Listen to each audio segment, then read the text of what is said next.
question. What if?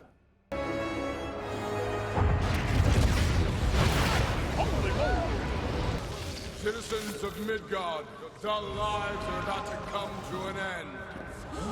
Prepare yourselves for the Party Prince!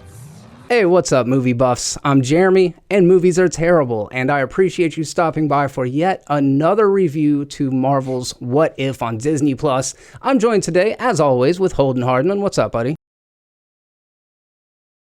You and I finished it within an hour ago or something like that. So yeah, this one in particular, I was like, man, I wonder what Holden is going to think about this. And at the very beginning of the episode, Darcy, everybody's either favorite or least favorite character in the MCU, said, my guy, and that immediately reminded me of you. When you hear other people say, my guy, does it remind you of yourself?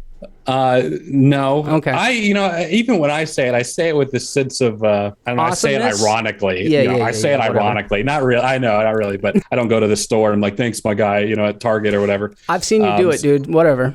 But either way, like, so when I see like these sort of party frat people, or Darcy in that case, say that, I'm just like, oh, okay, is this what I sound like to other people? All right. So, all right, hit me, dude. What do you think? How did this episode of What If Thor Was an Only Child? What do you think about the premise, the execution? How you feeling?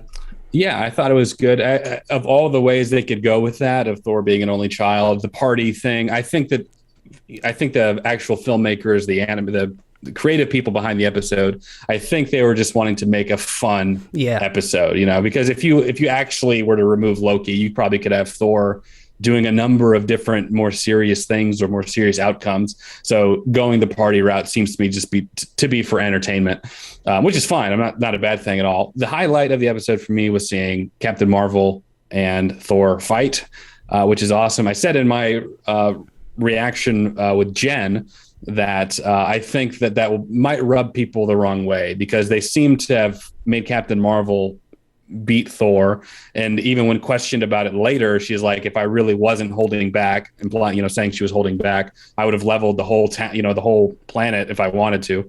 And I know that our fandom, the Marvel fandom, there's a lot of people that just don't like Captain Marvel or don't like Brie Larson or the portrayal of Brie Larson as Captain Marvel. So I could foresee that being an issue of people of seeing Captain Marvel taking a whole lightning strike with the hammer and not liking that. But that's, fandom nonsense, whatever. For me, I enjoyed seeing them fight. I was always under the impression that Captain Marvel is the stronger of the two. Same. So it makes sense to me. And I enjoyed seeing them fight. So that's where I'm at with that. I couldn't agree more. I have liked Captain Marvel more and more since her subsequent solo film. To me, this was another notch on the side of her being a more favorable character. I really enjoyed Carol Danvers in this episode.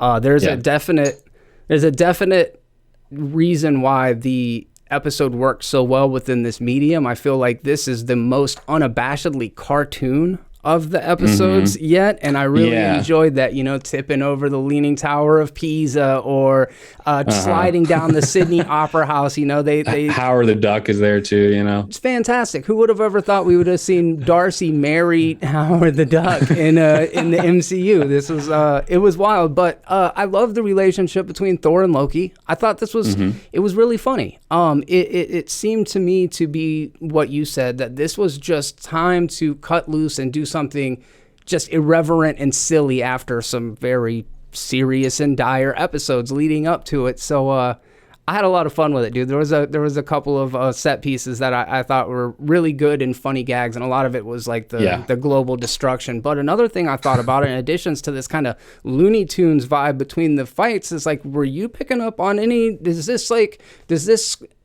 scratch your itch for Dragon Ball kind of content, fight scenes in the MCU? I actually did think of that at one point. I forget the way that they did the shots. They had like these like shadowy shots going over like back and forth to each of their faces. Even the lightning attack was reminiscent of like a Kamehameha sort of blast. But you saying that it was very Looney Tunes, probably the most cartoon-ish makes total sense to me. Even the parts where they're punching each other across continents, and they show the name of the continent, Definitely. France, the United Kingdom. It's very much like Wile E. Coyote type of something you'd find in there. Not bad at all, man. But it's fun, and that's, I think, I mentioned this too with Jen, but the thing about the Marvel franchise, the Marvel property, is that you can have these deeper, or maybe not, deeper and darker episodes like Doctor Strange, or the Avengers dying, but also have these like zombies, and also have these Looney Tuned, almost no stakes, just a totally silly episode, and it still makes sense in the continuity of one another. So that's a very unique situation that I really, come to think of it, I really can only, as of now, picture Marvel being the one that can say that or do that. Absolutely. Yeah. Have you watched, I know this is a different podcast, but have you watched any Star Wars Visions? No. All right. We'll put a pin in that. Well, I just saw it this morning when I was looking at What If. So there are always some sort of greater implications at the end of each of these episodes. Mm-hmm. When we saw zombie Thanos with all of the stones except for the last, I was thinking, is that what the finale of this season looks like? And at the end of this episode, Infinity Vision / Ultron shows up with all of the stones from what I assume is just like another universe. What did you think about that? Yeah, I was trying to figure out what was going on there too, because Jen and I were just throwing around our theories. Then I'm like, I know there's going to be probably 18 commenters are going to let me know exactly who it is, what dimension, what Earth 2874, whatever it is. I'm not at that level. I'm not ashamed to say it. No, but so to me, I saw the shadow, and I'm like, oh, that looks like Ultron. And then it opened up, and Jen is like, that looks like Vision because of the Mind Stone. And I noticed all the Infinity Stones. So and then I'm like, well, wait a minute. Ultron and Vision weren't even created until way later. So is this like a time traveling Vision Ultron? I guess Ultron may have successfully merged into the Vision body, which would make sense why there's like some imagery of both of them. So I don't know. I don't know if that's going to carry on. I know there's a lot of people that are saying all these What If episodes are leading to an Avengers style crossover. I don't know if that's a part of it, or if it's going to be like Zombies, where it's just, for certain fans, that's a nice little callback. I don't know. It was interesting to see the Ultron figure essentially be like an exoskeleton for Vision. I never envisioned there being like a head inside of the head. Envisioned, that was a little bit oh, I did that totally on purpose, dude. I'm glad you called attention to that. So yeah, I had a lot of fun with this episode, man. I feel like this is kind of what we needed to remind us that ultimately it's all in good fun.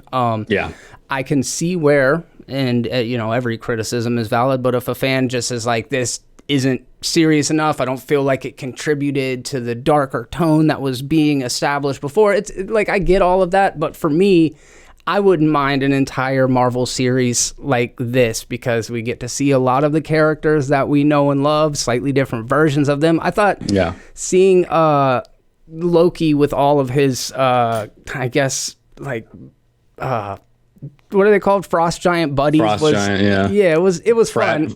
Frost frat bros. Yeah. So anyways, I had a good time with it. I overall, I think this is just another worthy addition to this canon. Is What If the greatest thing that Marvel has put out? No, I don't think so. And I don't think everything has to be. I think I'm just listening to you preach, brother. That's all. All right, here we go. Amen. So anyways, Holden, what do you think about the end of the, or what are your final thoughts on this episode? Everything you said makes total sense. I agree 100%. I don't think it's the greatest thing that Marvel's ever made. I don't think that it has to be. I think that your verbiage was perfect. Okay. This is a lot of fun. I am enjoying the ride. And it's a nice little... It's a nice little appetizer for the movies that are coming out a little bit later. It's a nice little something that they're giving us. I'm really excited to see the end. We got 2 episodes left. Yeah, we're getting there. So I've really been enjoying it.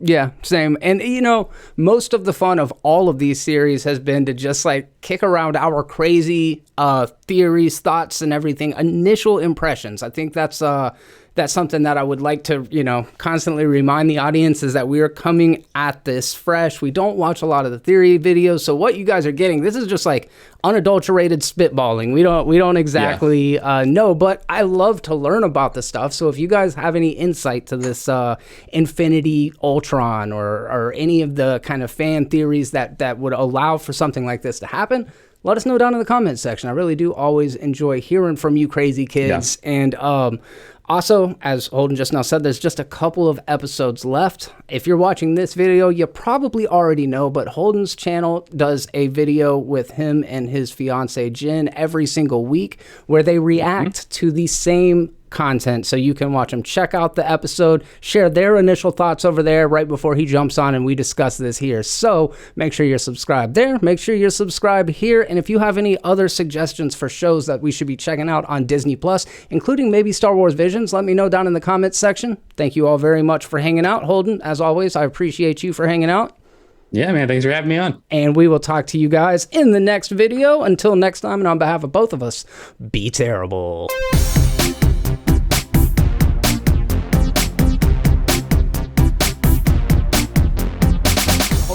Dude that says my dude. So yeah, I'll say my dude, my guy too. What's up, my guy? Yeah. That's actually, god damn it. Hey, thanks so much for having me, Jeremy. I can't talk to